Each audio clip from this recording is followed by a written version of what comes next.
Very good morning to each and everyone. कैसे हैं आप लोग? मैं हूं आपका फिजिक्स टीचर गुरसेवक सिंह, आपके सामने आया हूं एक नई वीडियो के साथ। और ये है क्लास 11th का रिवीजन पार्ट 3, जिसमें हम लोग करेंगे वैक्टर्स। और वैक्टर्स एक ऐसा टॉपिक है 11th क्लास के लिए, माय डियर स्टूडेंट्स, बहुत बहुत इंपॉर्टेंट है। अगर ये नहीं करा तो मेनली आपके एग्जाम्स के मार्क्स तो जाएंगे। मतलब एकेडमिक पॉइंट ऑफ व्यू की बात करूं तो उसके साथ साथ कंपटीशन में भी ये टॉपिक काफी पूछा जाता है। तो हो सके तो इस पर्टिकुलर वीडियो को एंड तक देखिएगा, बहुत अच्छे अच्छे क्वेश्चंस आएंगे इसमें। रिवीजन कंप्लीट कराऊंगा वेक्टर्स की, क्या होता है वेक्टर्स, कितने टाइप्स का होता है, कैसे वेक्टर्स को ऐड करते हैं, डायरेक्टली क्यों नहीं ऐड कर सकते, कब डायरेक्टली ऐड भी कर सकते हैं, और मल्टीप्लिकेशन कब होती है वेक्टर्स की, कैसे होती है, उनके बेसिस के ऊपर क्वेश्चन आएंगे। वो सारी चीजें आपको इस एक वीडियो में कंप्लीट वेक्टर्स करने को मिल जाएगा, ट्रस्ट में। तो भरोसा है तो इस वीडियो को एंड तक देखिएगा और वेक्टर्स कमाल कर लीजिएगा अपना। तो पहले बात करते हैं वेक्टर्स क्या होता है। सर बताइए वेक्टर्स क्या होता है? तो भाई 9th क्लास में ऑलरेडी स्टडी कर चुके हो वेक्टर्स और स्केलर्स के बारे में, बस एक सिंपल डेफिनेशन के अलावा और कुछ नहीं। वो सिंपल डेफिनेशन क्या आती है? Vector quantity is a quantity which has direction as well as magnitude. Vector एक ऐसी फिजिकल क्वांटिटी होती है जिसके पास मैग्नीट्यूड के साथ साथ उसके डायरेक्शन भी। और अगर मैं बात करूं सिर्फ और सिर्फ स्केलर क्वांटिटी की, तो स्केलर क्वांटिटी के पास जस्ट क्या होता है? मैग्नीट्यूड। तो for example if I could talk about speed, तो स्पीड के पास जस्ट क्या होता है? मैग्नीट्यूड होता है। बट उसी टाइम पर अगर मैं वेलोसिटी की बात करूं, तो वेलोसिटी के पास क्या होता है? Magnitude as well as direction. Similarly अगर मैं बात करता हूं दो और चीजों की, तो डिस्टेंस और डिस्प्लेसमेंट के बारे में, तो डिस्टेंस के पास जस्ट मैग्नीट्यूड होता है, बट डिस्प्लेसमेंट के पास क्या होता है? Magnitude as well as speed. जरूरत क्या पड़ी सर इसकी? ऐसी क्या जरूरत पड़ी कि वेक्टर्स को लाना पड़ा? काम चल तो रहा था यार स्केलर्स के साथ, क्या जरूरत पड़ी? हाँ यार सही बात है, क्या जरूरत पड़ी? चलिए ठीक है, ये आपका घर मान लिया, घर में ही रहते हो ना, जंगल जंगल में तो नहीं रहते, घर में रहते हैं ना। और ये है बैनर पब्लिक स्कूल जहां आप पढ़ते हो, banner public school. Very good. ठीक है, ये आपका school and this is your sweet home. Sweet सा होम है आपका। स्वीट की स्पेलिंग सही है? अंग्रेजी ऐसी है बेटा मेरी, स्वीट होम। ठीक है, right now your friend is asking you to come to Banner public school. आपका दोस्त आया कह रहा है आप अपने घर पे बैठे हो, बैनर पब्लिक स्कूल आ जाओ। ठीक है, आपने पूछा कितने किलोमीटर है भाई? उसने कहा 2 किलोमीटर। आपको रास्ता नहीं पता है? आपको रास्ता नहीं पता। आपने पूछा कहाँ आना है और कितना डिस्टेंस चल के आना है? तो उसने कहा बैनर पब्लिक स्कूल आना है और 2 किलोमीटर चल के आना है। ओके, आप कंफ्यूज, आप हो गए बिल्कुल confuse. North, east, west, south. अब यार आपके पास देखा जाए तो 2 किलोमीटर किधर किधर चल सकते हो अपने घर से? 2 किलोमीटर इधर जा सकते हो, 2 किलोमीटर इधर जा सकते हो, 2 किलोमीटर आप अपनी तरफ, 2 किलोमीटर इधर इधर इधर इधर इधर, हर तरफ जा सकते हो। 2 किलोमीटर मैग्नीट्यूड ही तो है, ऊपर भी 2 किलोमीटर जा सकते हो। चलो कॉमन सेंस है सर, स्कूल ऊपर नहीं होगा। चलो, बट यार 360 डिग्री पर हर एक एंगल पर 2 किलोमीटर जा सकते हो। हाँ यार सही बात है। तो क्या डिस्टेंस काम कर रहा है यहाँ पर? नहीं यार, क्योंकि डिस्टेंस के पास जस्ट क्या होता है? मैग्नीट्यूड। तो किसकी जरूरत पड़ेगी यहाँ पर? डायरेक्शन की। तो अगर ये दोस्त आपका ये बोलता है भाई with respect to east 30 degree पर 2 किलोमीटर चलता आ, 30 डिग्री पर 2 किलोमीटर चलता आ, तो बात बन जाती है फिर मेरे दोस्त को 360 डिग्री में से सिर्फ 1 डिग्री की तरफ चलना पड़ता है, जो कि ये था, जो कि 30 डिग्री पर बना हुआ वो 1 डिग्री था। सिर्फ इस पर्टिकुलर डायरेक्शन में चलना पड़ता, तो ये 2 किलोमीटर आपका विद रिस्पेक्ट टू ईस्ट कितने डिग्री पर है? 30 डिग्री पर है। तो आपका दोस्त इधर ही चलता, उसको भटकना नहीं पड़ता, उसको इधर उधर नहीं जाना पड़ता। वरना क्या होगा? इस दोस्त को क्या करना पड़ेगा? कभी ठेले वाले से पूछेगा, कभी आम वाले से पूछेगा, कभी परचूनी की दुकान वाले से पूछेगा भाई बैनर पब्लिक स्कूल बता दे, और आके दो गाली आपको सुनाएगा। क्यों? अब ऐसे ही से बता दिया अगर रास्ता, फोन काट देता। पहले ही मैं पूछ रहा था कहाँ आना कैसे आना, फिर तेरा फोन स्विच ऑफ हो गया। यही होता है ना, कभी कभी होता होगा, होता होगा भाई, होता होगा।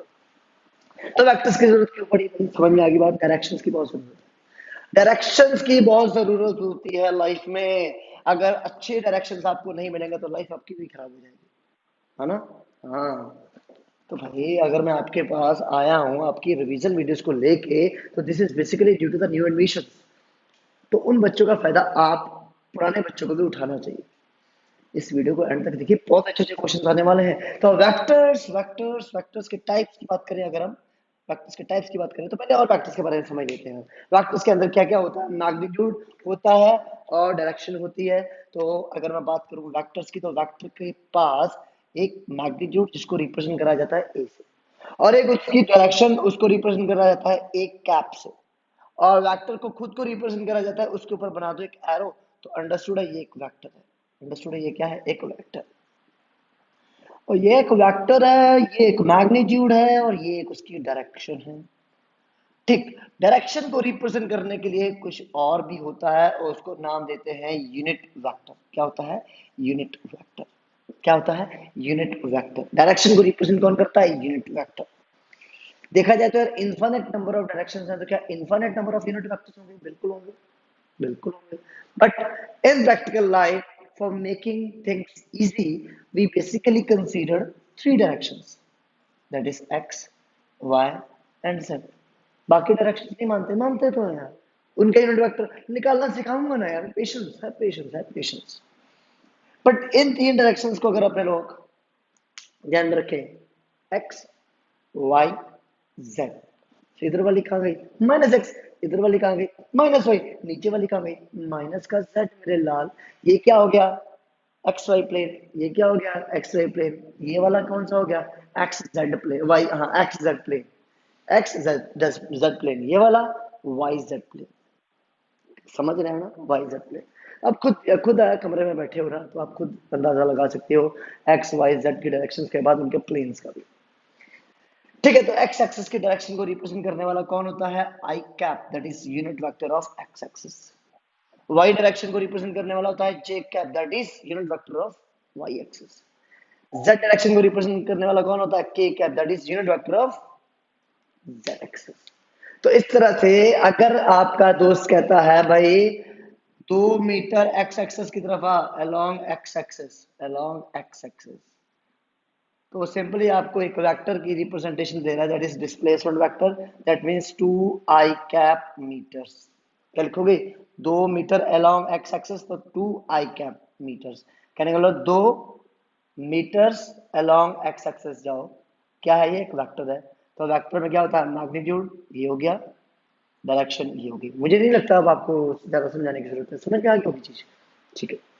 बट यही अगर यार किसी प्लेन में जाना होता, कहीं यहाँ, ये कहीं यहाँ इस पॉइंट पे जाना होता, सपोज ये 5 मीटर है, सपोज ये 5 मीटर है, तो भाई ये बॉडी आपकी कितनी दूरी पर एक्स एक्सेस से है, कितनी दूरी पर वाई एक्सेस से है, तो दोनों का पता कर लो।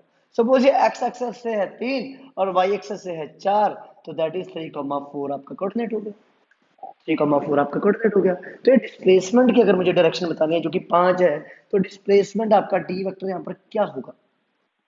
तो डिस्प्लेसमेंट में आपका जो वेक्टर है इसमें दोनों डायरेक्शंस को एक साथ रिप्रेजेंट करा जा सकता है, कैसे, 3 meters along I axis plus 4 meters along G axis gives you what, a displacement vector। अच्छा, तो फिर इस डिस्प्लेसमेंट वेक्टर का मैग्नीट्यूड बताइए, इस डिस्प्लेसमेंट वेक्टर का मैग्नीट्यूड बताइए। ठीक है, बहुत आसान है निकालना। कैसे, तो डिस्प्लेसमेंट वेक्टर के पास डी होना चाहिए था और साथ में डी कैप होना चाहिए था। मैं इसी वेक्टर से इसका मैग्नीट्यूड डी निकालूंगा और डी कैप निकालूंगा, देखना और इजी हो जाएगा।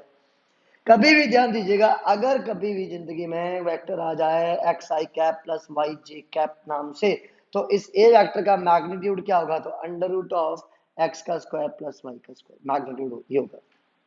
और अगर मैं उसके डायरेक्शन की बात करूं तो ए vector is equal to A into A cap, तो ए कैप की वैल्यू क्या हो जाएगी, ए वेक्टर को डिवाइड करना पड़ेगा किससे, ए से। तो ए निकालने के बाद उसी को ए वेक्टर से डिवाइड कर दो, क्या मिल जाती है, ए कैप। तो मैं इनफिनिट यूनिट वेक्टर्स की बात कर रहा था ना, तो हर वेक्टर के लिए आप ए कैप निकाल सकते हो। ठीक है, तो यहां पर आपने ए निकाला एक्स और वाई से, तो मैं डी निकालूंगा 3 और 4 से। तो d is equal to under root of 3 का स्क्वायर प्लस 4 का स्क्वायर, तो that becomes how much, 25, that becomes how much, 5। क्या है, 5 नहीं है ना 5। तो d की वैल्यू 5 मैग्नीट्यूड आ गई, बिल्कुल आ गई, बिल्कुल आ गई। d का मैग्नीट्यूड कितना आ गया, 5 आ गया।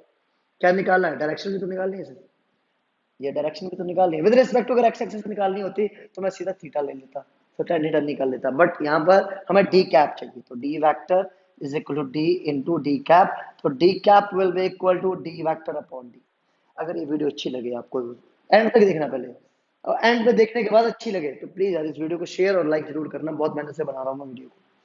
तो D cap is equal to D vector, d vector की वैल्यू कितनी है, डी वेक्टर की वैल्यू है 3i cap plus 4j cap और डिवाइडेड बाय डी, डी बोले तो कितना 5। तो ध्यान दीजिएगा डी कैप की वैल्यू कितनी आ गई 3/5 आई कैप प्लस 4/5 जे कैप। तो ये एक आपके पास क्या है, ये एक यूनिट वेक्टर है, ये एक यूनिट वेक्टर है। समझ में आई बात?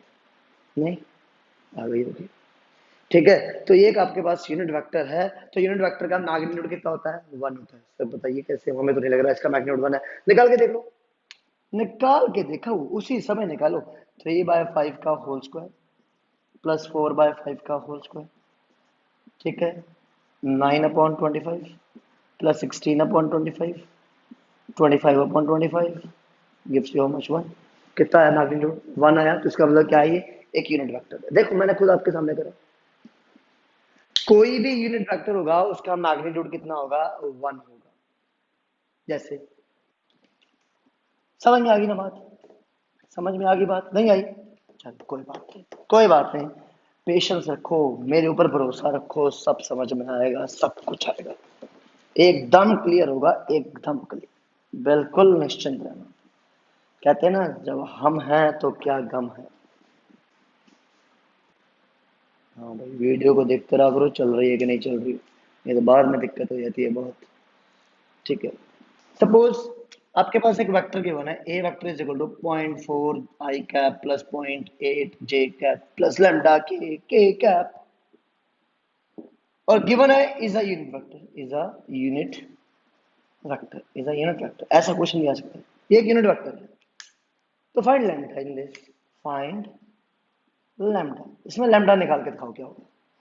तो भाई सिंपली क्या करना है, इस पर्टिकुलर वेक्टर का यूनिट वेक्टर ये ऑलरेडी गिवन है, तो इसका पहले मैग्नीट्यूड निकालो। मैग्नीट्यूड कितना होगा, 0.4 का होल स्क्वायर प्लस 0.8 का होल स्क्वायर प्लस लैम्डा का होल स्क्वायर। तो ये कंप्लीट मैग्नीट्यूड 1 के बराबर होना चाहिए क्योंकि एक यूनिट वेक्टर है, ठीक है। तो under root of 0.16 plus 0.64 plus lambda का स्क्वायर इज इक्वल टू 1। फिर under root of 0.80 plus lambda का स्क्वायर इज इक्वल टू 1। फिर taking square on both sides, तो लैम्डा का स्क्वायर इज इक्वल टू उधर जाकर तो बन जाएगा 0.20, क्या होना 0.20। तो lambda will be equal to under root of 0.20। am I right? कोई गलती तो नहीं है, देख लिया जाए एक बार। 0.8 0.64 0.4 0.16 दोनों को ऐड करा 0.80, दोनों का स्क्वायर करा तो लैम्डा स्क्वायर इक्वल 0.20, तो लैम्डा की वैल्यू कितनी 0.20 अंडर रूट ऑफ 0.20।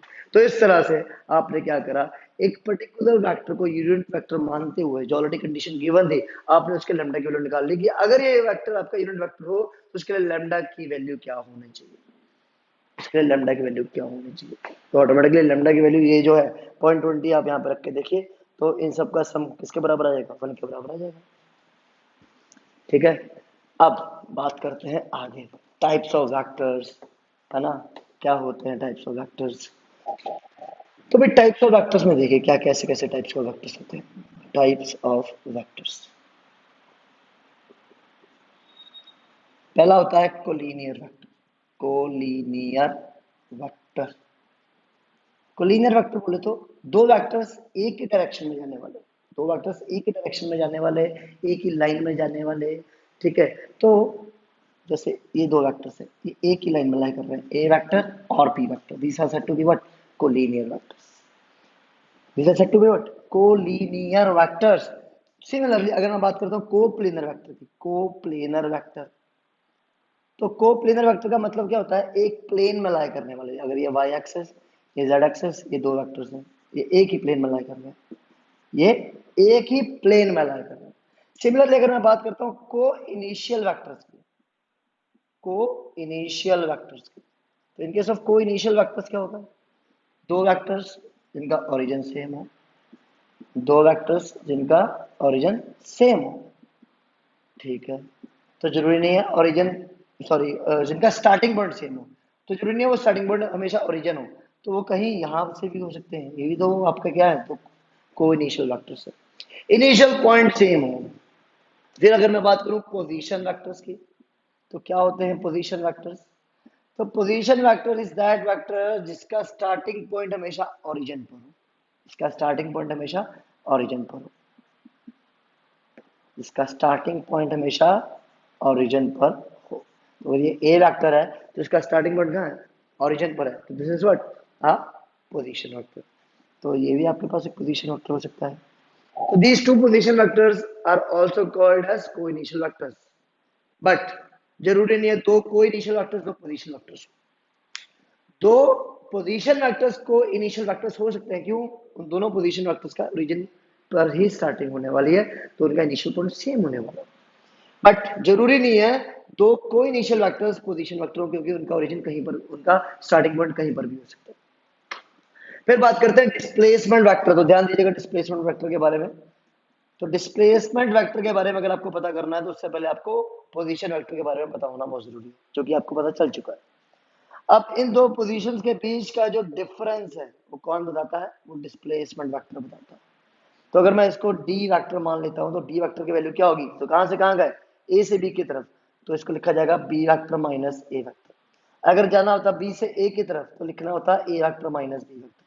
तो हमेशा दो पोजीशन वेक्टर्स को अगर आप सब्ट्रैक्ट कर देते हो, दो पोजीशन वेक्टर्स को अगर आप सब्ट्रैक्ट कर देते हो, तो उनके दोनों पोजीशंस के बीच का क्या मिल जाता है, डिस्प्लेसमेंट वेक्टर मिल जाता है। क्या मिल जाता है, डिस्प्लेसमेंट वेक्टर मिल जाता है।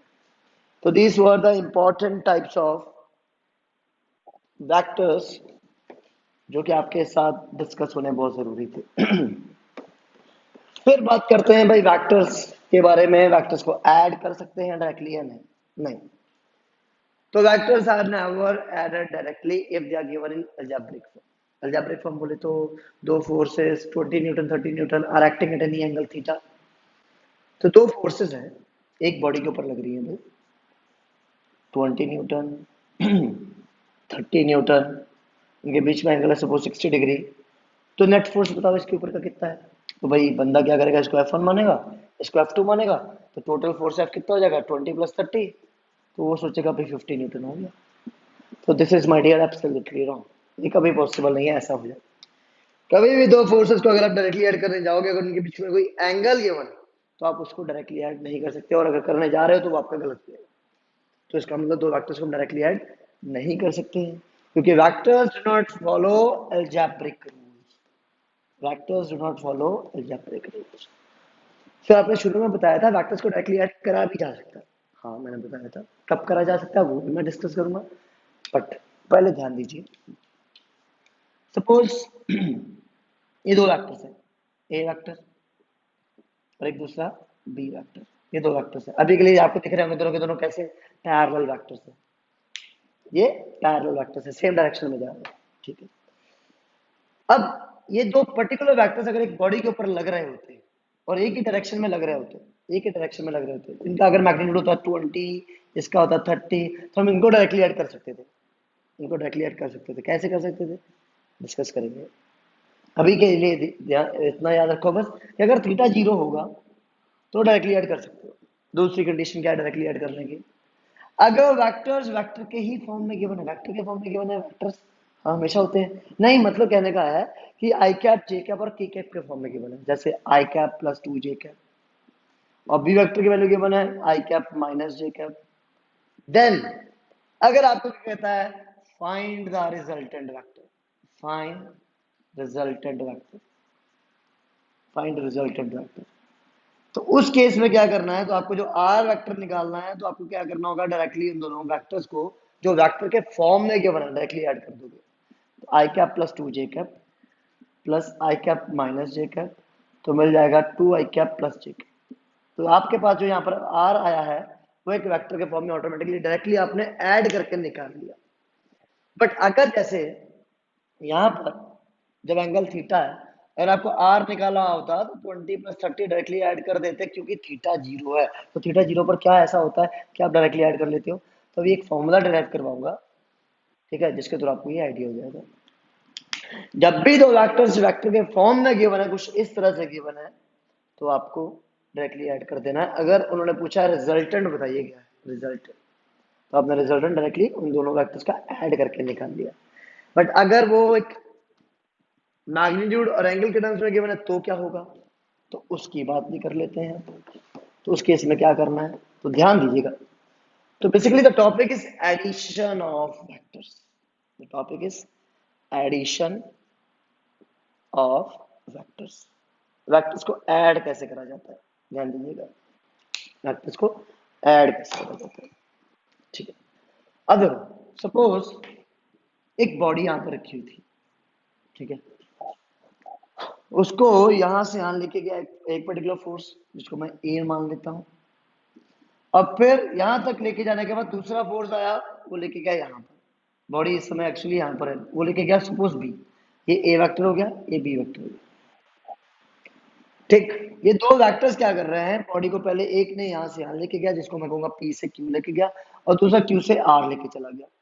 तो P से Q लेके जाने वाला वेक्टर है A वेक्टर, Q से R तक लेके जाने वाला है B वेक्टर। तो बोला ये जा रहा है भाई, बेवकूफी थी इन दोनों की, इन दोनों ने एक पर्टिकुलर फोर्स क्यों नहीं लगाया ताकि आप बॉडी को डायरेक्टली यहां से यहां लेके जाते हैं। बिल्कुल सही बात है, जिसको मैं कहूंगा resultant vector that is R vector.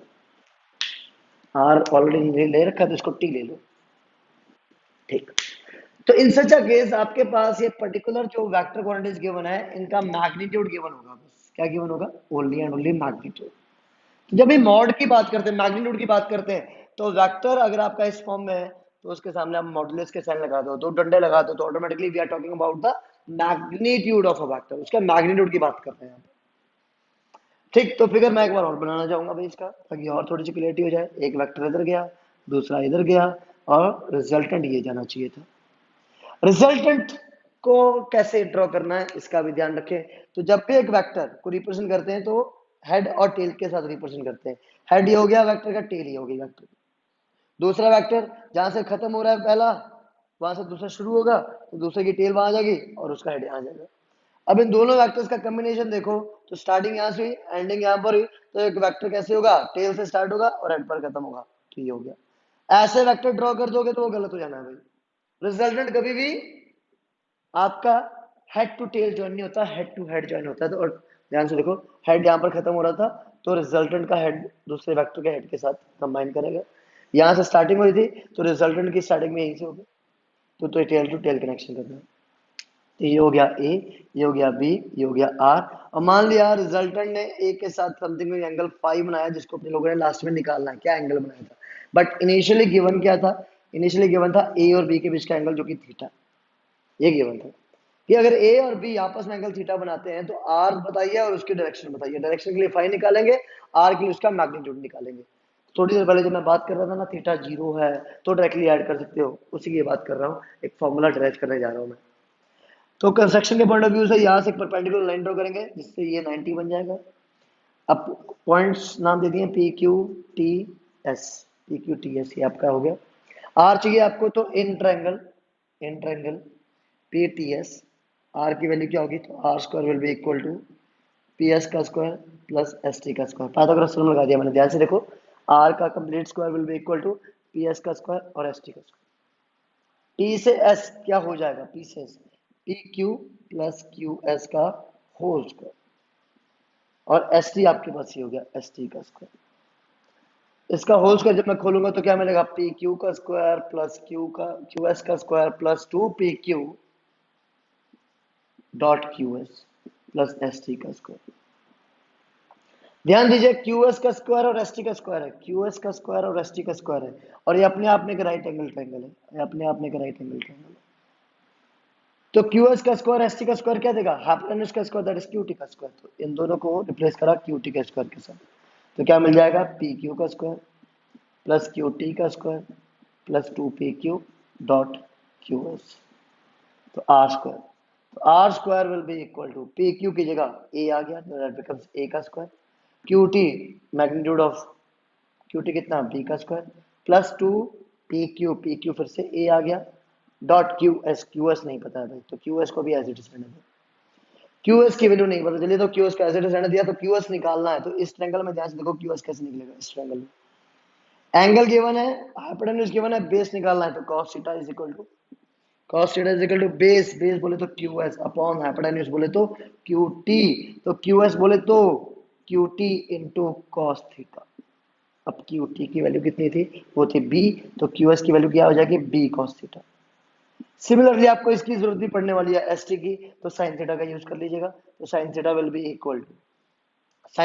Equal to perpendicular S T upon hypotenuse that is Q T जो कि बी है, तो एस टी की वैल्यू क्या हो जाएगी, बी साइन थीटा। अभी के लिए आप क्या करो, क्यू एस की वैल्यू किसमें पुट करिए, तो आर स्क्वायर की वैल्यू आपको मिल जाती है A square plus B square plus two A, तो क्यू एस की जगह B cos theta, that becomes r will be equal to under root of a square plus b square plus 2ab cos theta। Sir हमें याद आ गया, या आपने जब theta को जीरो पुट करवाया था आपने डायरेक्टली ऐड करा था, ठीक है, थीटा जीरो पुट करो, cos जीरो की value 1, A square plus B square plus 2ab क्या मिल जाता है, a प्लस बी का होल स्क्वायर से रूट हो जाएगा कैंसिल, तो क्या मिलेगा a प्लस बी, डायरेक्टली कर दिया ऐड, डायरेक्टली कर दिया ऐड। तो वेक्टर्स को डायरेक्टली ऐड करा जा सकता है only and only if they are in vector form, पहली चीज, या उनके बीच में एंगल कितना हो, थीटा जीरो। उन्हीं दो कंडीशंस में वेक्टर्स को डायरेक्टली ऐड करा जा सकता है, यहाँ वेक्टर के फॉर्म में गिवन हो आई कैप जे कैप के फॉर्म में और रिजल्टेंट पूछा जाए, या दो पर्टिकुलर वेक्टर्स जिनका मैग्नीट्यूड गिवन है तो उनके बीच में एंगल कितना होना चाहिए, 0 डिग्री, तो ही आप डायरेक्टली ऐड कर सकते हो, वरना थीटा लगाना पड़ेगा अगर मैग्नीट्यूड के टर्म्स में गिवन है। अब अगर ये पूछ ले एंगल भाई ये कितनी डायरेक्शन बता रहा है, तो यहाँ पर आपको tan फाई निकालना पड़ेगा, तो tan phi will be equal to perpendicular S T upon base P S. S T की वैल्यू मैंने कहा था आपको निकालनी पड़ेगी, तो बी साइन थीटा आपने ऑलरेडी निकाली हुई है, और P Q plus Q S, P Q plus Q S, तो B sine theta upon P Q की value A plus Q S की वैल्यू कितनी थी, कितनी निकाली थी, बी कॉस थीटा। तो इस तरह से आपने tan फाई की वैल्यू भी निकाल ली भाई, क्लियर है, कोई दिक्कत नहीं। तो दो पर्टिकुलर ऐसे वेक्टर्स जो टेल हेड टू टेल आपस में कनेक्टेड है, हेड टू टेल आपस में कनेक्टेड है, हेड टू टेल, ध्यान से देखो, हेड टेल के साथ कनेक्टेड है, जब भी दो वेक्टर्स का एक का हेड दूसरे के टेल के साथ कनेक्टेड होगा तो रिजल्टेंट कुछ ऐसे बनेगा, बट अगर दो particular vectors tail to tail connected है फिर क्या होगा सर, देख लेते हैं क्या होगा। टेल टू टेल कैसे कनेक्टेड हो सकते हैं, उसका भी एग्जांपल दे देते हैं साथ में। भाई इसके एग्जांपल के लिए क्या कहूंगा, बॉडी एक लेके गई एक पर्टिकुलर डायरेक्शन तक, फिर वहां से दूसरा फोर्स आया, दूसरा इधर लेके चला गया, तो बोला गया भाई ये दो फोर्सेस का काम क्यों था, एक सिंगल लगा देते, ये तो हो गया उस ट्रायंगल लॉ के लिए, ठीक है। एडिशन ऑफ वेक्टर्स का जो ये पहला पार्ट अपने लोगों ने करा था, ये था triangle law of vector addition. क्या था ये, triangle law of vector addition. तो ऐसे पर्टिकुलर केस में जब दो पर्टिकुलर वेक्टर से ट्रायंगल बन जाए, दो पर्टिकुलर वेक्टर से ट्रायंगल बन जाए और अपने लोगों को उन दोनों वेक्टर्स का रिजल्टेंट मिल जाए, तो ऐसे लॉ को नाम दिया जाता है triangle law of vector addition, ठीक। बट उसी तरह से अगर दो पर्टिकुलर वेक्टर्स आपस में टेल टू टेल कनेक्टेड है, कैसे हो सकते हैं टेल टू टेल कनेक्टेड, मैं और मेरा एक दोस्त एक पर्टिकुलर चीज के ऊपर एक साथ फोर्स लगा रहा है, वो लगा रहा है इधर, मैं लगा रहा हूं इधर, अंडरस्टूड है, वो इधर लगा रहा है मैं इधर लगा रहा हूं, तो उसकी टेल भी आई मेरी टेल भी आई, हेड उसका इधर मेरा हेड उधर, मेरा हेड उधर, टेल ये जहां से मैं फोर्स लगाना शुरू कर रहा हूं, लेके कहां जाना चाह रहा हूं उधर, मेरा दूसरा पर्टिकुलर दोस्त यहां पर वो फोर्स लगाना चाह रहा है उधर, उसकी टेल यहाँ हेड उधर की तरफ होगा, तो भाई एक फोर्स इधर एक फोर्स इधर, तो जाहिर सी बात है बॉडी बीच में जाएगी, तो रिजल्टेंट बीच में आएगा। तो ऐसी कंडीशन में क्या होगा, एक फोर्स इधर आ गया एक इधर आ गया, तो जब भी दो vectors tail to tail connected है, तो उनका रिजल्टेंट क्या होगा, बीच में, उनका रिजल्टेंट क्या होगा, बीच में, ये ध्यान रहे, उनका रिजल्टेंट क्या होगा, बीच में होगा भाई। तो भाई ये बी, अब ध्यान दीजिएगा, P Q R S S S S, R मत लीजिए क्योंकि आर आपका रिजल्टेंट होगा। अब यहां पर भी ए और बी के बीच में एंगल है कितना, थीटा, आपको आर का एंगल निकालना होगा किसके साथ, ए के साथ, उसको फाइव मान लो, ठीक है। अब ध्यान से देखो, ये वेक्टर को मैंने यहाँ शिफ्ट कर दिया, ये वेक्टर को मैंने यहाँ शिफ्ट कर दिया, जिसको कहते हैं shifting of vectors, shifting of vectors, इसको शिफ्टिंग ऑफ वेक्टर्स भी कहते हैं। बस क्या करना है, इस वेक्टर को उठा के यहाँ ले जाना, इस वेक्टर को उठा के मैं यहाँ ले गया, ठीक, तो ये कहलाया जाता है शिफ्टिंग ऑफ वेक्टर्स।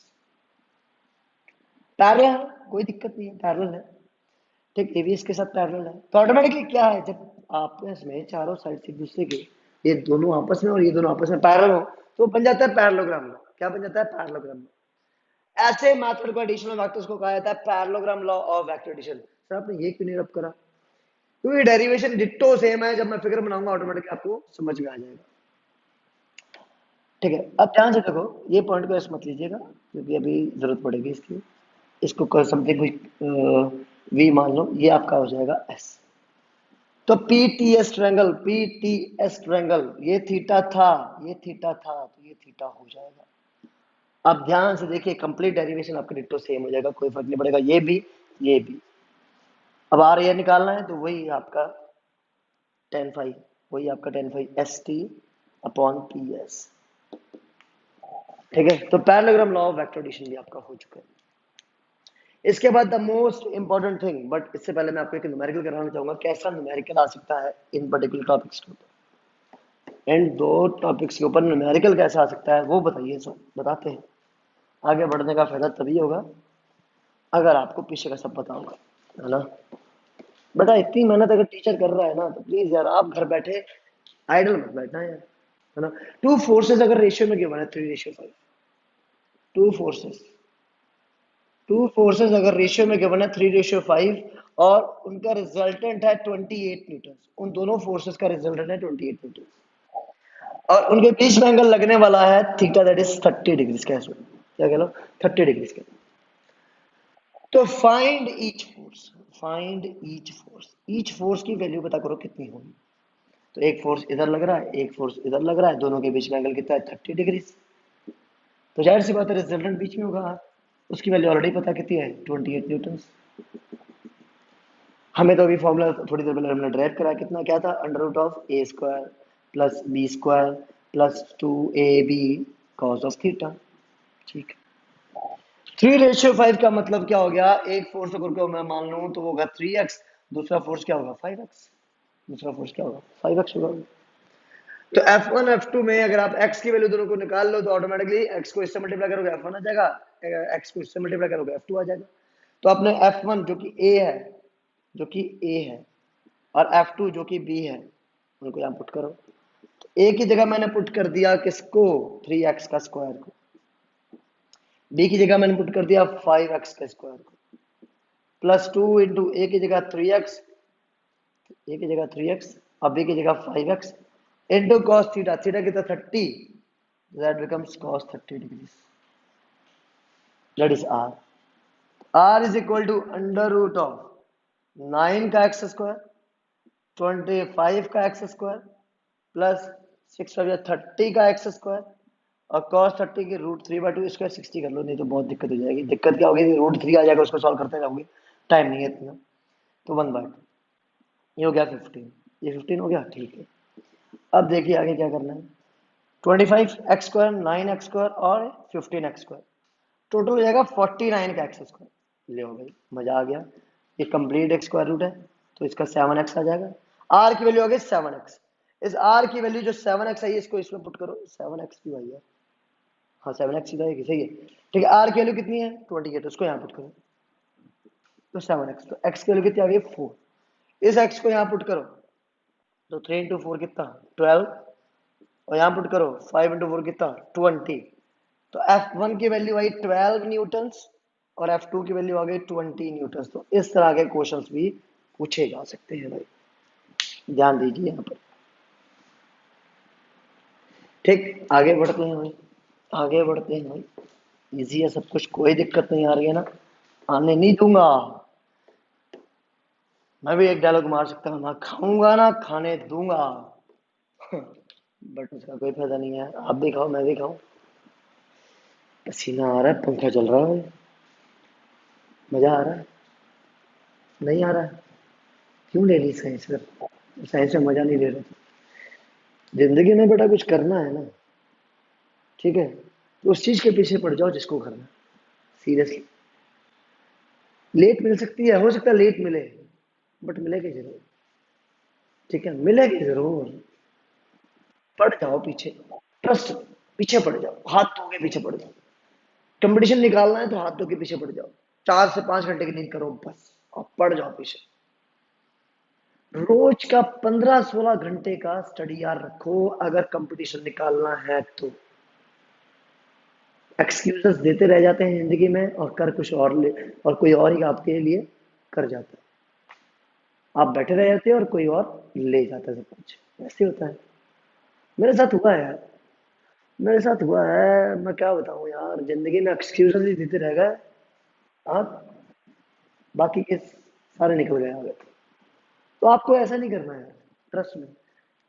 जिंदगी में वाकई में कुछ करना है तो लग जाओ, डट जाओ, अब पड़ जाओ पीछे, हाथ धो के पीछे पड़ जाओ। चाहिए ये किसी और की हो ही नहीं सकती, ये तो मेरी है। ठीक है, कुछ भी चाहिए जिंदगी में, कुछ भी चाहिए। सक्सेस चाहिए, या कोई जॉब चाहिए, या किसी कॉलेज में एडमिशन चाहिए, या कुछ भी चाहिए, उसके पीछे पड़ जाओ। एनडीए क्लियर करना है, उसके पीछे पड़ जाओ। एफ कैट क्लियर करना है, उसके पीछे पड़ जाओ। आईआईटी क्लियर करना है, सीडीएस क्लियर करना है, जिस चीज के पीछे पड़ जाओगे वो हो जाएगा। बट जागना बहुत जरूरी है इस समय। बहुत से बच्चे तो यार वीडियोस को पूरा एंड तक देखते नहीं है, पता नहीं क्यों, क्या रीजन है इसका। देखना चाहिए यार, है ना। कोशिश करो भाई, देखनी पड़ेगा ना पूरी की पूरी वीडियो, अच्छा लगेगा। ओके नाउ, अब बात करते हैं एक बहुत ही इंपॉर्टेंट टॉपिक है, that is resolution of a vector. Resolution of a vector, vector का जो रेजोल्यूशन है वो क्या कहता है। थोड़ी देर पहले अपने लोग बात कर रहे थे दो फोर्सेस की, अब यहाँ पर एक सिंगल फोर्स की बात करेंगे, सिंगल किसी एक वेक्टर की बात करेंगे। फोर्स को मैं इसलिए एग्जांपल के तौर पे लेता हूँ, आपको चीजें जल्दी समझ में आ जाएंगी। तो जरूरी नहीं है हर बार अपने लोग फोर्स की ही बात करेंगे। तो फोर्स है एक वेक्टर क्वांटिटी, तो मैं उसका ज्यादा यूज इसलिए करता ताकि ज्यादा समझ में आए। तो बात करते हैं एक पर्टिकुलर बॉडी की, यहाँ पर उसको एक फोर्स इधर की तरफ लेके जा रहा है 20 न्यूटन का, 20 न्यूटन का। और ये 20 न्यूटन का फोर्स क्या कर रहा है, जब यहाँ पहुंचा तो उसने डिस्टेंस एक्स कवर करा, साथ में साथ वाई कवर करा। जब यहाँ पहुंचा तब फिर से एक्स डिस्टेंस और वाई डिस्टेंस। तो ये बार बार क्या कर रहा है, एक्स और वाई को चेंज कर रहा है।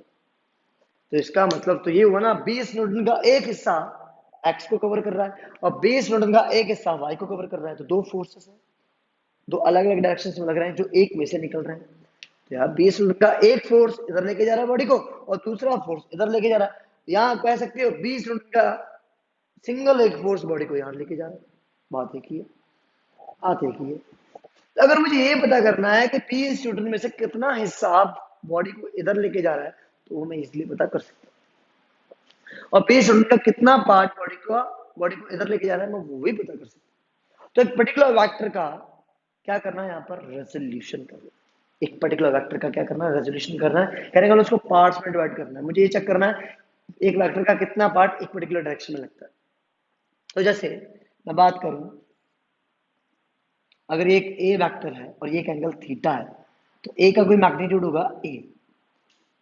ठीक, तो एक्स एक्सेस और वाई एक्सेस में लगने वाले ये कंपोनेंट्स क्या होंगे। तो अगर इधर मैं मान लेता हूँ ए एक्स लग रहा है, इधर मैं मान लेता हूँ ए वाई लग रहा है, ऊपर की तरफ ए वाई लग रहा है। तो शिफ्टिंग कर रही है मैंने वेक्टर की, यहाँ से यहाँ उठा दिया बस, और कुछ नहीं है। ड्रॉ करके देख लो बेशक आप। तो ए एक्स की वैल्यू अगर मुझे निकालनी है, तो मेरे पास ए वैल्यू गिवन है, मेरे पास एंगल थीटा गिवन है, मुझे बेस निकालना है। तो cos theta is equal to A X upon ए। तो ए एक्स की वैल्यू क्या है, A cos theta. A X की वैल्यू क्या है, ए कॉस थीटा। जिसके साथ एंगल बनता है वो क्या होता है, कॉस थीटा बन जाता है। दैट इज ए का कितना हिस्सा ए एक्स के पास है, cos theta times a x के पास है। तो ए वाई का कितना है, sine theta will be equal to, sine theta will be equal to a y upon ए। तो a y will be equal to what, sine theta times of a, sine theta times of a. तो a y की value कितनी हो गई, a sine theta. A y की value कितनी हो गई, ए साइन थीटा। इसकी जरूरत कहां पड़ेगी सर, चलो उसकी उसके बारे में बता देते हैं, इसकी जरूरत कहां पड़ेगी। जैसे दो पिलर्स हैं और दो रस्सियों को यहां से बांध रखा था, और इन दोनों रस्सियों को फिर आपने क्या करा हुआ है, प्रोड्यूस करा हुआ है आगे, और उसके साथ एक वेट को बांध रखा है, वेट को। और वेट है लगभग आपका यहाँ पर 5 kg का, कितने का, 5 kg का। ठीक, ये है 30 डिग्री का एंगल और ये है 45 डिग्री का एंगल। ठीक, पता करना है इनमें टेंशन कितनी है, इसमें टेंशन कितनी है T1 और T2। टेंशन बोले तो एक फोर्स होता है जो क्या करता है कि रस्सी को होल्ड करके रखता है या स्ट्रेच करके रखता है। ठीक, तो इस टेंशन के ध्यान से देखो कंपोनेंट्स बनेंगे, इस टेंशन के भी कंपोनेंट्स बनेंगे। तो अगर ये 30 डिग्री है तो ये 30 हो जाएगी। ठीक, और ये 45 है तो ये 45 हो जाएगी। ठीक, तो यहां पर क्या करना है, इस T2 के दो कंपोनेंट, एक इधर जाएगा T2 cos 45 जिसके साथ एंगल बनता है वो cos वाला होता है।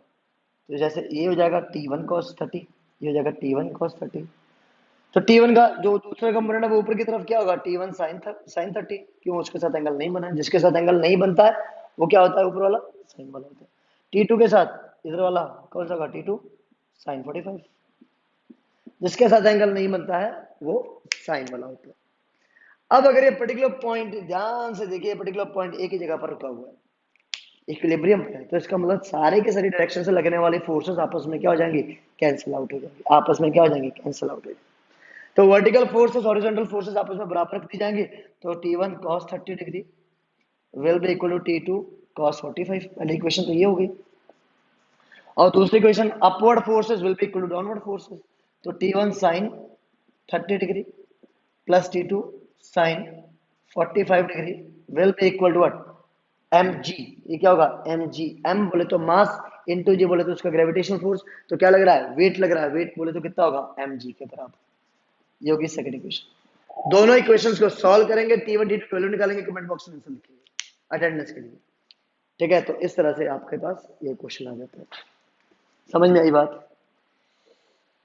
ईमानदारी बहुत जरूरी है। कुछ बच्चे क्या करते हैं, कमेंट बॉक्स का वही पर्टिकुलर कमेंट जो किसी और ने लिखा होता है कॉपी पेस्ट करके वहीं डाल देते हैं। क्या मिलेगा इससे यार, और किसको धोखा दे रहे, मुझे तो नहीं दे रहे ना, अपने आप को तो दे रहे हो। तो कोई फायदा नहीं है मेरे लाल, पूरी वीडियो देखो यार, आपको भी तो समझ में आए ये इतना टफ आंसर आया किस क्वेश्चन का, कौन सा पर्टिकुलर क्वेश्चन था ये, पता तो चले। और अगर वेल इंटेलिजेंट हो फिर तो कोई बात ही नहीं है ना।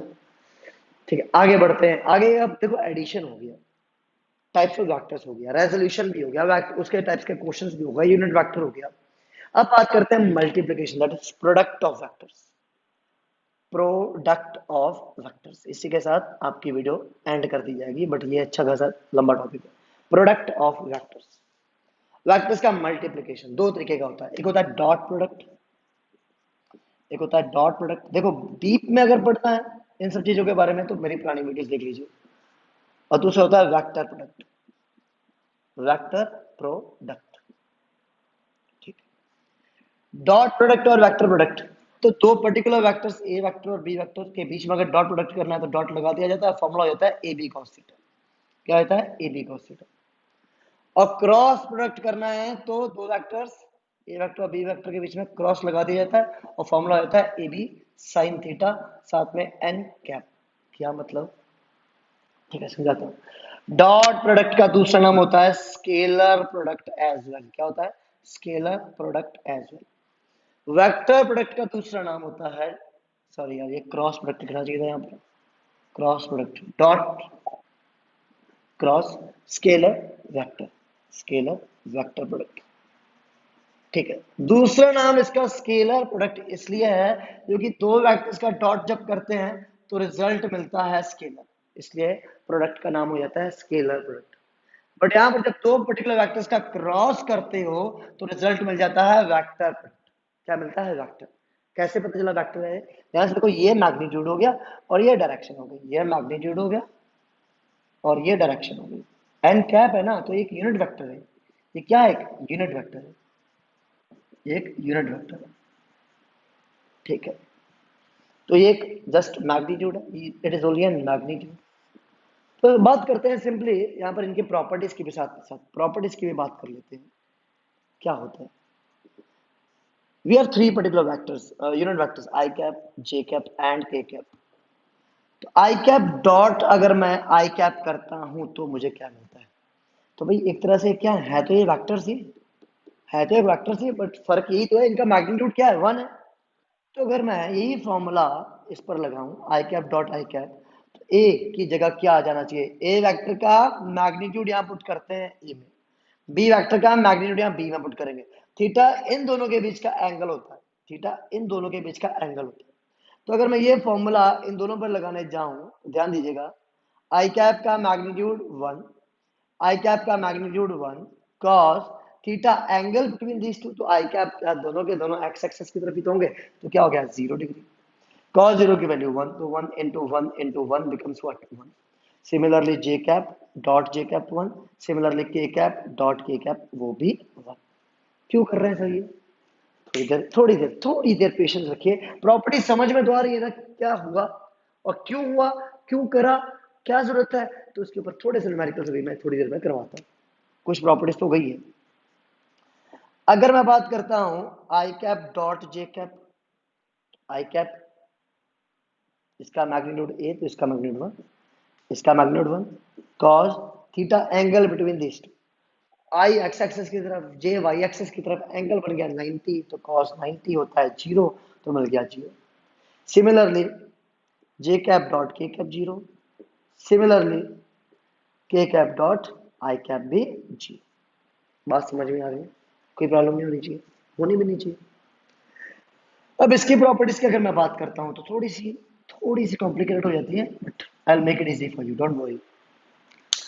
आई cap dot i, i cap cross i cap, i cap cross i cap, ध्यान दीजिएगा, i cap cross i cap, i magnitude of a vector a, i cap का magnitude 1, i cap b vector का magnitude b, तो i cap का magnitude 1, sin theta, theta is the angle between these two, theta will be angle between these two, that is 0 into n cap। Sine zero अगर zero है तो बाकी सब चीजें लिखने की जरूरत ही नहीं है। तो इसका मतलब दो सेम टाइप के वेक्टर्स का अगर आप क्रॉस करते हो तो वो जीरो मिलेगा। दो सेम टाइप के वेक्टर्स का अगर आप क्रॉस करते हो वो जीरो मिलेगा। For example if I do a vector cross b vector, then also I am going to get what? Then also I am going to get what? 0। अगर मैं दो सेम टाइप के वेक्टर्स के बीच में डॉट करता हूं तो क्या मिलेगा? तो क्या मिलेगा? तो देखो जरा, यहां पुट करके देखो, a vector dot a vector will be equal to a magnitude b का b, तो यहां पर b हो जाएगा, थीटा इनके बीच में 0 क्योंकि दोनों वेक्टर्स की डायरेक्शन सेम होगी, तो cos 0, तो cos 0 की वैल्यू कितनी 1, तो a का आ गया स्क्वायर, तो a vector dot a vector a का होता है स्क्वायर। ये चीज ध्यान रखिएगा, जरूरत पड़ सकती है। ए vector dot a vector becomes a का square, but a vector cross a vector becomes 0। इस दोनों चीजों का यूज करने को मिल सकता है आगे। But if I talk about my dear students, fourth property, that is I cap cross j cap, I cap cross j cap, तो क्या होता है? तो I cap cross j cap में तो आप सिंपली देखिए, I का मैग्नीट्यूड 1, j का 1, साइन ऑफ 90, साथ में अब आती है बात डायरेक्शन की, अब आती है बात डायरेक्शन की, एन कैप। तो देखो क्या करना है, आई कैप जे कैप, तो फिंगर्स को रखिए पहले वेक्टर की डायरेक्शन में, फिंगर्स को रखिए पहले वेक्टर की डायरेक्शन में, पाम को रखिए उस पर्टिकुलर वेक्टर की तरफ जिसके साथ क्रॉस हो रहा है, पाम को रखिए उस पर्टिकुलर वेक्टर की डायरेक्शन में जिसके साथ क्रॉस हो रहा है। तो भाई पाम को रखा मैंने जे की तरफ जिसके साथ क्रॉस हो रहा है, तो आई से जे की तरफ गया, आई से जे की तरफ गया। जब मैं आई से जे की तरफ जा रहा हूं तो ऑटोमेटिकली थंब आपकी तरफ आ रहा है, दैट मींस बाहर की तरफ आ रहा होगा, थंब बाहर की तरफ आ रहा होगा, एक्स वाई, और बाहर की तरफ क्या होगा जेड, जेड बोले तो आपका के कैप, तो ऑटोमेटिकली यहां पर थंब किसको रिप्रेजेंट करेगा? वेक्टर की डायरेक्शन को, जो क्या है के कैप। तो क्या मिलेगा 1 into sin 90, 1, तो क्या मिला जस्ट एंड जस्ट के। तो इसका मतलब अगर मैं आई जे कैप और के कैप लिखता हूं तो आई का अगर मैं क्रॉस जे के साथ करता हूं तो मुझे मिलता है के कैप। क्या मिलता है? K cap. कैसा? प्लस। सिमिलरली अगर मैं जे कैप क्रॉस आई कैप करता हूं, जे cap cross i cap, j cap cross k cap, sorry, J cap cross k cap, तो देखो अब मैं रूम का एग्जांपल लेके समझाता हूँ। रूम के एग्जांपल में आप हो सपोज जे एक्सेस मतलब वाई एक्सेस के बीच, और ऊपर है सपोज जे एक्सेस, कितना जे एक्सेस, सॉरी के एक्सेस, ऊपर है के एक्सेस, समझिएगा ध्यान से, और इधर है एक्स एक्सेस, इधर है एक्स एक्स, ऊपर जेड, इधर वाई, एक्स वाई जेड, ठीक है। X Y z. अब ध्यान से देखो, जब जे क्रॉस के करेंगे तो जे आपकी तरफ, के ऊपर की तरफ, थंब का गया एक्स की तरफ, तो ऑटोमेटिकली ये क्या आ जाएगा आपके पास, आई कैप आ जाएगा। ऊपर वाला करके इधर वाला करके देखना एक बार ध्यान से देखो, इधर वाला करके देख लो। आई इधर लिया हुआ है ना, आई इधर लिया हुआ है, पाम आपकी तरफ, क्यों, क्योंकि इधर क्या है जे, थंब कहाँ गया ऊपर, ठीक है। सिमिलरली अगर मैं के क्रॉस आई करता हूँ, सिमिलरली के क्रॉस आई करता हूँ, तो के ऊपर पाम किधर, जिधर जाना है, थंब किधर आपकी तरफ, क्या हो गया, जे कैप हो गया, क्या हो गया, जे कैप हो गया। बट अगर मैं सेवंथ प्रॉपर्टी की बात करूं, सेवंथ प्रॉपर्टी में क्या है, इसका उल्टा है, इसका किसका, इसका उल्टा है, जे कैप क्रॉस आई कैप। तो जे आपकी तरफ, जे आपकी तरफ, ध्यान से देखो, पाम किधर लेके जाना है, जिधर जाना था मुझे, पाम जिधर जाना है, थंब कहाँ गया, थंब तो नीचे चला गया, थंब कहाँ गया, थंब नीचे चला गया, नहीं समझ में आया। जे बोले तो वाई एक्सेस, एक्स बोले तो आई कैप किधर गया, जे से आई की तरफ, जे से आई की तरफ, थंब का चला गया नीचे, दैट इज के। बट कैसा है के कैप, माइनस, माइनस का के कैप। सिमिलरली अगर मैं इसका उल्टा करता हूँ, सॉरी इसका उल्टा, तो के कैप क्रॉस जे कैप क्या मिलेगा, माइनस का आई कैप। और सिमिलरली इसका उल्टा करता हूँ, आई कैप क्रॉस के कैप मिल जाएगा माइनस का जे कैप। तो इसका जो एक सिंपल सा टेबल है याद करने वाला, मतलब एक सिंपल सा फिगर, आई क्रॉस जे प्लस का के, जे क्रॉस के प्लस का आई, और के क्रॉस आई प्लस का जे, प्लस का साइन बीच में लगा दिया। कैसे डायरेक्शन घूमे, क्लॉकवाइज और एंटी क्लॉकवाइज, कैसे, एंटी क्लॉकवाइज। बट अगर यही आप इस तरफ जाओगे, इस तरफ, इस तरफ, तो कैसे मिलेगा, माइनस का। कैसे, जे क्रॉस आई करो, जे क्रॉस आई करा माइनस का के, जे क्रॉस आई माइनस का के, आई क्रॉस के माइनस का जे, के क्रॉस जे माइनस का आई। तो ये आप फिगर ड्रॉ कर सकते हो। ये आपके पास दोनों टाइप के वेक्टर्स के बारे में भी मैंने आपको बता दिया। अब बस इसके न्यूमेरिकल्स करेंगे और कुछ नहीं, ठीक है। तो न्यूमेरिकल्स देख लीजिए भाई कैसे हैं। कंप्लीट वेक्टर्स, कंप्लीट वेक्टर्स, कुछ नहीं छूटेगा मेरे लाल पिलो, कुछ नहीं छूटेगा, सब कुछ हो जाएगा इसी वक्त, ठीक है। प्रॉपर्टीज हो गई भाई जो सबसे इंपॉर्टेंट थी।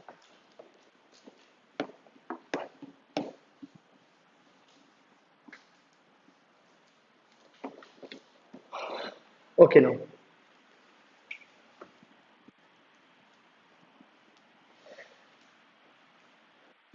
अब बात करते हैं a vector i cap plus two j cap plus three k cap and b vector, and b vector बोले तो two i cap minus j cap. ये दो वेक्टर्स हैं आपके।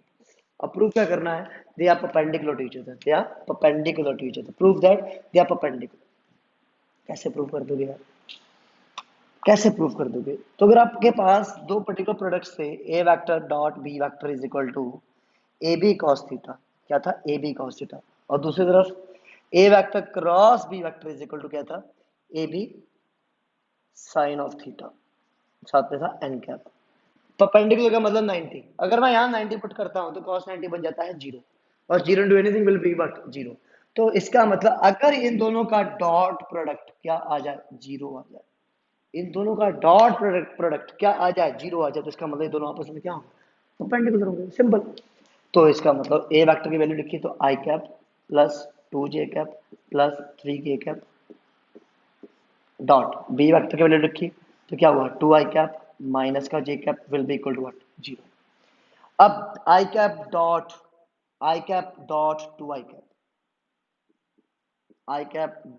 आई कैप यहाँ लिखा, फिर आगे बढ़े आई कैप डॉट माइनस का sign i cap dot j cap, इसको यहाँ मल्टीप्लाई कर दिया, plus two j cap dot two i cap, two j cap dot two i cap यहाँ लिखा, प्लस प्लस इसके साथ माइनस हुआ तो ये माइनस का साइन हो जाएगा, प्लस माइनस क्या लिखा, two j cap dot j cap, फिर इसको करा प्लस का three k cap dot two i cap, three k cap dot two i cap, plus into minus, minus आ गया, three k cap dot j cap. ये समझ लीजिए सारी की सारी चीजें। अब मुझे ए वेक्टर डॉट बी वेक्टर निकालना है, मैं वही कर रहा हूँ, मैं वही कर रहा हूँ, ठीक है। अब देखो आई डॉट आई बन जाता है वन, मिला क्या, two, minus i cap dot j cap, थोड़ी देर पहले प्रॉपर्टी बताई थी क्या होती है, zero. J cap dot i cap, मैंने थोड़ी देर पहले प्रॉपर्टी बताई थी क्या होती है, जीरो तो जीरो, 2 into 2 4 भी अगर हो जाता है, 4 into 0 बिकम्स जीरो, माइनस 2 अगर मैं बाहर ले आता हूँ, j cap dot j cap 1 plus 3 into 2 6 अगर बाहर आ जाता है बट बीच में क्या आया, के कैप डॉट आई कैप वो होता है जीरो, माइनस 3 बाहर आ गया बट के कैप डॉट जे कैप क्या होता है, वो होता है जीरो। ठीक है, तो ध्यान से देखिए 2 से 2 भी कैंसिल हो गया तो क्या बचा कंप्लीटली जीरो। तो इसका मतलब ए वेक्टर डॉट बी वेक्टर अगर जीरो आया तो हमने क्या प्रूव कर दिया, ये दोनों वेक्टर्स आपस में कैसे हैं, परपेंडिकुलर है। क्या है आपस में, परपेंडिकुलर। अब अगर आप बात करेंगे दो पर्टिकुलर वेक्टर्स, ठीक है, तो उन दोनों वेक्टर्स का क्या करना है, आपने पता करना है कि वो दोनों आपस में क्या है, पैरेलल हैं या नहीं। क्या है वो आपस में, पैरेलल हैं या नहीं। तो क्या प्रूव करना चाहिए आपको उसमें, 4i cap plus 3j cap plus k cap, एक ये वेक्टर है। पैरेलल के लिए क्या करना चाहिए, थीटा जीरो, थीटा जीरो तो साइन जीरो की वाली zero. Automatically a vector cross b vector क्या होना चाहिए उस केस में, a vector cross b vector क्या होना चाहिए, जीरो हो जाना चाहिए उसमें। तो आपके पास बी वेक्टर क्या होगा, 12i cap plus 9j cap plus 3k cap, मान लिया मैंने ये दो वेक्टर्स, ये दो वेक्टर्स का अगर मैं क्या करता हूं, क्रॉस करता हूं और अगर वो जीरो आ जाता है तो ऑटोमेटिकली ये दोनों वेक्टर्स आपस में क्या होंगे, पैरेलल होंगे। और अगर जीरो नहीं आता है तो इसका मतलब they are not parallel to each other, but the statement is prove that they are parallel to each other, prove that. तो इसका मतलब डेफिनेट है कि मुझे ये a vector cross b vector zero लाना ही लाना है। तो अगर नहीं आ रहा है तो मैं कहीं ना कहीं गलती कर रहा हूं, मैं कहीं ना कहीं गलती कर रहा हूं। ठीक है, तो ए वेक्टर क्रॉस बी वेक्टर करने का तरीका देख लीजिए। करने को तो मैं डायरेक्टली दो तरीकों से कर सकता हूँ, कैसे, एक 4i cap plus 3j cap plus k cap dot 12i cap plus 9j cap plus 3k cap. और मुझे सारी प्रॉपर्टीज यहाँ लिखनी चाहिए आपस में, i cap cross j cap क्या होता है, जे कैप क्रॉस के कैप क्या होता है, और के कैप क्रॉस आई कैप क्या होता है, ये सारा मुझे पता होना चाहिए। क्या होता है के कैप, सॉरी, के कैप, आई कैप और जे कैप, ये प्रॉपर्टीज, इसका उल्टा हो जाएगा तो माइनस का हो जाता है, इसका उल्टा हो जाएगा तो माइनस का हो जाएगा। ठीक है, और बाकी अगर आई कैप क्रॉस आई कैप करूंगा तो zero, j cap cross j cap वो भी जीरो, और के कैप क्रॉस के कैप वो भी जीरो। मल्टीप्लिकेशन करना है जैसे डॉट में करा, डायरेक्टली अगर करना चाहो तो डायरेक्टली करना चाहो तो वो तो आप खुद करोगे यार, आई का आई के साथ, आई का जे के साथ, आई का के साथ, प्रॉपर्टीज आपके सामने है। बट दूसरा जो मेथड है वो मैं आपको बताऊंगा भाई, ए वेक्टर क्रॉस बी वेक्टर का जो मैट्रिक्स मेथड होता है। तो मैट्रिक्स बनाइए, साथ में लिख दिया आई कैप जे कैप और के कैप। आई के नीचे ए का, ए पहले लिखा जाएगा फिर बी लिखा जाएगा जिसका जिसके साथ हो रहा है। तो ए वेक्टर के लिए यहाँ उनके कोफिशिएंट्स, बी वेक्टर के लिए यहाँ कोफिशिएंट्स। तो ए वेक्टर में क्या क्या है, 4 3 1, 4 3 1, 4 किसका कोफिशिएंट है आई कैप का, 3 किसका जे का, के साथ है नहीं 1 तो 1 लगा दिया। बी वेक्टर के लिए क्या है, 12 9 3, 12 9 12 9 3। अब देखिए हर पर्टिकुलर यहाँ पर इसकी एक पोजीशन होती है, जैसे आई कैप की पोजीशन है 1,1 1,1 बोले तो पहली रो पहली कॉलम, जे कैप की पोजीशन बोले तो 1,2 1,2 बोले तो पहली रो दूसरी कॉलम, और इसकी पोजीशन है 1,3, दैट मींस पहली रो तीसरी कॉलम। इस तरह से इसकी 2,1 2,2 2,3, इसकी 3,1 3,2 3,3। तो ये मैट्रिक्स कैसी है, 3 by 3 की है, 3 रोज है 3 कॉलम्स। ठीक है, अब आपको क्या करना है, इसमें क्रॉस करना है। तो क्रॉस के लिए सबसे पहले आई कैप लिया, a vector cross b vector is equal to i cap लिया। आई कैप के लिए क्या करना है, आई कैप के लिए क्या करना है, ये वाली मैट्रिक्स उठा लेनी है, ये वाली मैट्रिक्स। तो इस मैट्रिक्स को उठाया, यहाँ पे लगा दिया 3 1 9 3। ठीक, फिर लिया जे कैप, फिर लिया जे कैप।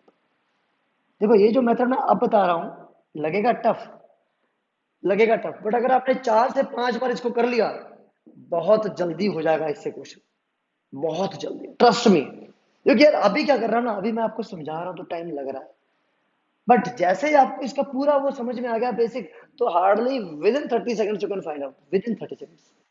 जे कैप, अब देखो आई के लिए प्लस का साइन था, क्यों था, क्योंकि 1,1 को अगर मैं ऐड करता हूं मिलता है 2, that is your A one number, और ए वन नंबर के लिए आता है प्लस का साइन। जे कैप 1,2 को अगर मैं ऐड करता हूँ मिलता है 3, तो माइनस का आ जाता है, क्या आता है माइनस का। याद रखने का तरीका ये जे कैप। तो जे कैप के लिए क्या करना है, जे कैप के लिए क्या करना है, जे के साइड वाले टर्म्स और नीचे वाले टर्म्स को एक्सक्लूड करके बाकियों को लिख दो, 4, 12, 1, 3। नीचे वाले टर्म्स को छोड़ दिया, बाकियों को लिख दिया इधर उधर वालों को।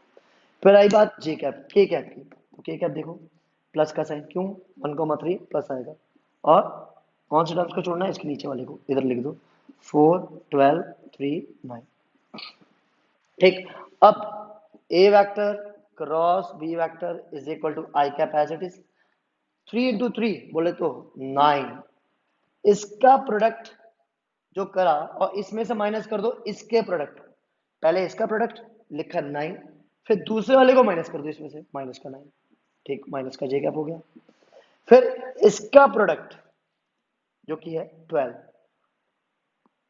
इसका प्रोडक्ट उसमें से माइनस कर दो, वो भी है 12, प्लस के कैप, मैं कह रहा हूं ना बहुत जल्दी होगा, 4 into 9 36 माइनस इसका प्रोडक्ट वो भी 36। देखो कितनी जल्दी हो रहा है।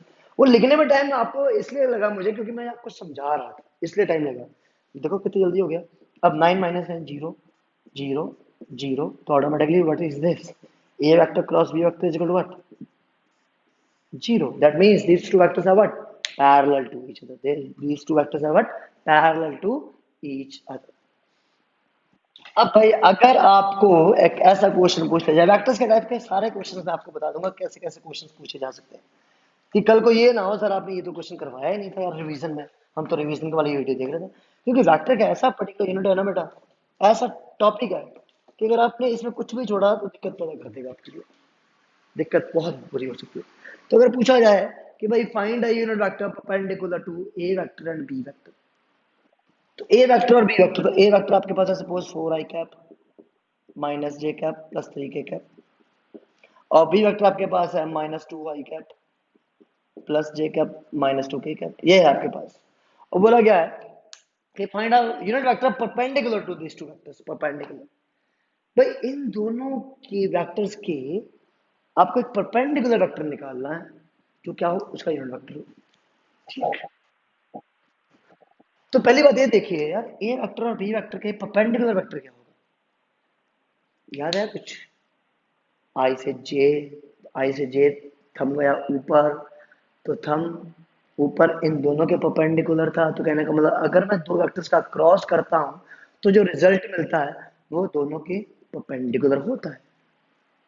तो अगर मैं ए वेक्टर क्रॉस बी वेक्टर करता हूं तो मुझे मिलेगा सी वेक्टर, और वो सी वेक्टर क्या होगा, दोनों के परपेंडिकुलर, दोनों के। तो फिर वो सी वेक्टर जो निकाला मैंने उसका क्या करूं, यूनिट वेक्टर निकालूं। नहीं समझ में आया बात? भाई मैंने, ये आपके पास एक वेक्टर है ए वेक्टर, ये आपके पास बी वेक्टर है, ठीक। तो अगर मैं ए वेक्टर क्रॉस बी वेक्टर करूंगा तो समथिंग इधर से इधर जाऊंगा ना, ए से बी। जैसे आई कैप क्रॉस जे कैप कर रहा था, तो समझ लो आई इधर है, जे इधर है, तो मैं क्या करूंगा, आई से जे थम बाहर, ए से बी थम बाहर। थम बाहर का मतलब दोनों के विद रिस्पेक्ट क्या हुआ, परपेंडिकुलर हुआ। थम बाहर परपेंडिकुलर, ध्यान से देखो, इसके विद रिस्पेक्ट भी, इसके विद रिस्पेक्ट भी, तो वो सी वेक्टर होगा, वो सी वेक्टर होगा, सी वेक्टर दोनों के परपेंडिकुलर, दोनों के। तो आपको क्रॉस करना, थोड़ी देर पहले मैंने मैट्रिक्स मेथड से बताया। तो पहला काम क्या करोगे, सी वेक्टर निकालोगे, सी वेक्टर आपके पास आ जाएगा, सी वेक्टर आपके पास आ जाएगा। फिर क्या करो, इसका यूनिट वेक्टर निकालो। तो भाई सी का मैग्नीट्यूड निकालना पहले, और सी का मैग्नीट्यूड निकालने के बाद सी कैप निकालने का तरीका, C vector upon mod of सी कर देना। तो भाई ये दो क्वेश्चन मैंने आज आपको दिए हैं जो आपको करने हैं, ठीक है। तो उम्मीद करता हूँ यार, वैसे तो वेक्टर्स में बहुत कुछ है सीरियसली, अच्छा खासा है पढ़ाने वाला वेक्टर्स, बट क्या करें, टाइम की शॉर्टेज, 1 घंटा मिलता है आपको पढ़ाने के लिए, पढ़ाने को तो मैं 2 घंटे पढ़ाऊँ वेक्टर्स सीरियसली, तो जाके आपको क्लियरिटी होगी वेक्टर्स में और क्या क्या। वही नहीं, अगली वीडियो में हो सकता है वेक्टर्स थोड़ा सा और करवा दूंगा। तो अगर आपको वीडियो अच्छी लगी है तो प्लीज़ इसको शेयर सब्सक्राइब करवाइए चैनल को भी साथ में साथ, और लाइक जरूर करिए, करा करो यार वीडियोस को। Thank you so much.